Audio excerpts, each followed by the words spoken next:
आज की इस क्लास में मैं आपको खरीफ और रबी की फसल में अंतर जो है वहां कुछ इस तरह से बताऊंगा कि आपको जीवन भर याद रहेगा। देखिए आप शब्द समझिए खरीफ। खरीफ का मतलब होगा कि जो बारिश में अर्थात बरसात में जो भी फसल बोई जाएगी। ध्यान से समझिएगा, शब्दों को चुनाव कर लीजिएगा, बाकी क्लियर है अपना आप।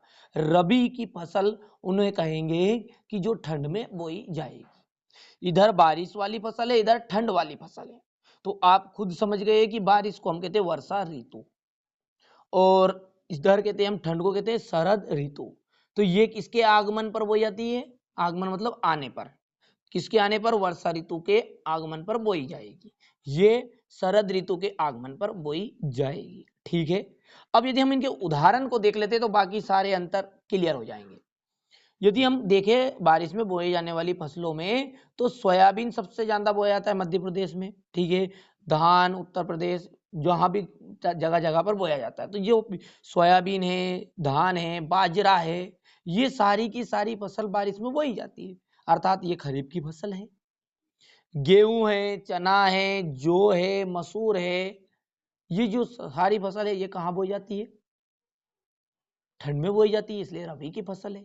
ठीक है, तो यदि हम एक तरफ एग्जाम्पल समझे सोयाबीन खरीफ तरफ और इस तरफ गेहूं दे दे तो आपको क्लियर हो जाएगा। ध्यान से समझिएगा, इस तरफ है सोयाबीन, इस तरफ है गेहूं।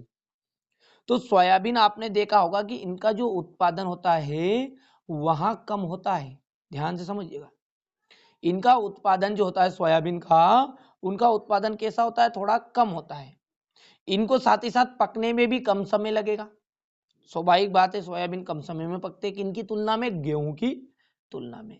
तो इस तरफ यदि गेहूं को हम देखें कि इनको पकने में भी अधिक समय लगेगा, साथ ही साथ ये पैदा भी ज्यादा होंगे। तो तीन अंतर आपके हो चुके हैं कि यहाँ जो खरीफ की फसल है वहां वर्षा ऋतु के आगमन पर बोई जाती है, रबी की फसल शरद ऋतु के आगमन पर बोई जाती है। इन फसलों को पकने में कम समय लगता है, इन फसलों को पकने में अधिक समय लगता है। खरीफ की फसल का उत्पादन कम होता है और रबी की जो फसल है उनका उत्पादन थोड़ा अधिक होता है। किनकी तुलना में? खरीफ की तुलना में, रबी वालों का या गेहूं का।